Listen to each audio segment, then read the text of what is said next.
حضرت ابو سعید خدری رضی اللہ تعالیٰ عنہ سے مروی ہے، حضور صلی اللہ علیہ وسلم نے قل هو اللہ احد پڑھنے کے متعلق فرمایا، اس ذات کی قسم جس کے قبضہ قدرت میں میری جان ہے، یہ سورہ اخلاص 1/3 قرآن کے برابر ہے۔ اور ایک روایت میں ہے حضور صلی اللہ علیہ وسلم نے اپنے صحابہ کرام سے فرمایا، کیا تم میں سے کوئی شخص یہ بھی نہیں کر سکتا کہ ایک رات میں 1/3 قرآن پڑھے؟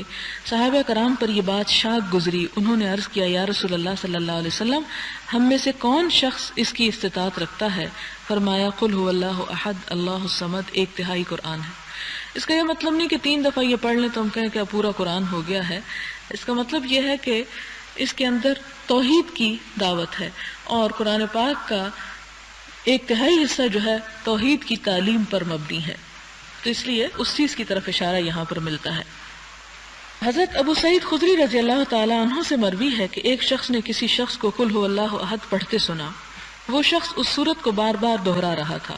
جب صبح ہوئی تو وہ شخص حضور صلی اللہ علیہ وسلم کی خدمت میں حاضر ہوا اور یہ بات حضور صلی اللہ علیہ وسلم کی خدمت میں عرض کی، اور وہ شخص اس قل هو اللہ پڑھنے کو کم عمل سمجھتا ہے۔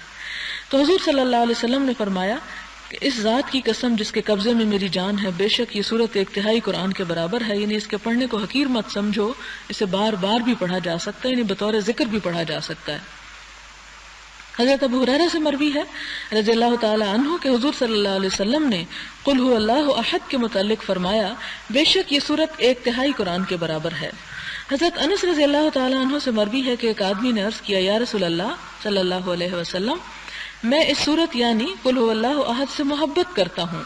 فرمایا، بلا شبہ اس کی محبت نے تجھے جنت میں داخل کر دیا۔